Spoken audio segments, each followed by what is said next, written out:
Trump की हिटलरी निकल जाएगी, भारत चीन के पास है अमेरिका की अकड़ ढीली करने का नुस्खा। अमेरिका ने पूरी दुनिया को टैरिफ या युद्ध की धमकियां देकर परेशान कर रखा है। इस वजह से दुनिया में भू राजनीतिक समीकरण भी बदल गए हैं। अमेरिका की दादागिरी दिनों दिन बढ़ती ही जा रही है। कभी वो ग्रीनलैंड पर कब्जे करने की धमकी दे रहा है, तो कभी ईरान पर हमला करने की बात कह रहा है। कभी रूस से तेल खरीदने वाले भारत चीन पर 500% टैरिफ लगाने की चेतावनी भी दे रहा है। अमेरिकी राष्ट्रपति डोनाल्ड ट्रंप अपने दूसरे कार्यकाल में कुछ ज्यादा ही अहंकारी और बिगड़े तेवर वाले बनकर उभरे हैं।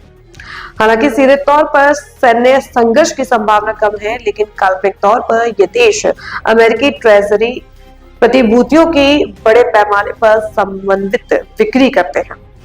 इससे अमेरिकी अर्थव्यवस्था को भारी नुकसान पहुंच सकता है, जो संभावित रूप से खबरों डॉलर तक होगा। अगर भारत चीन का गठजोड़ बन जाए तो अमेरिका की सारी हीकड़ी निकल जाएगी। 9 जनवरी 2026 तक अमेरिका का सकल राष्ट्रीय ऋण लगभग 38.43 ट्रिलियन डॉलर है। इसमें जनता पर करीब 30.80 ट्रिलियन डॉलर का ऋण और अंतर सरकारी संपत्तियों में 7.63 ट्रिलियन डॉलर शामिल है। कर्ज लेने में तेजी आई है।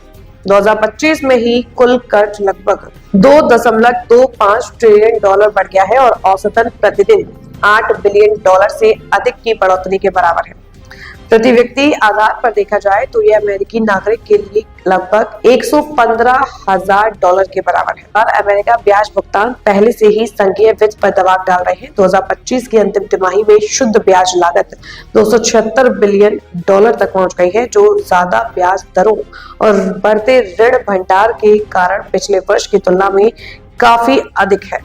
अमेरिका इस बोझ की भरपाई मुख्य रूप से ट्रेजरी बिल, नोट और बॉन्ड के माध्यम से करता है, जिन्हें डॉलर की आरक्षित मुद्रा स्थिति के कारण लंबे समय से दुनिया की सबसे सुरक्षित संपत्तियों में गिना जाता है।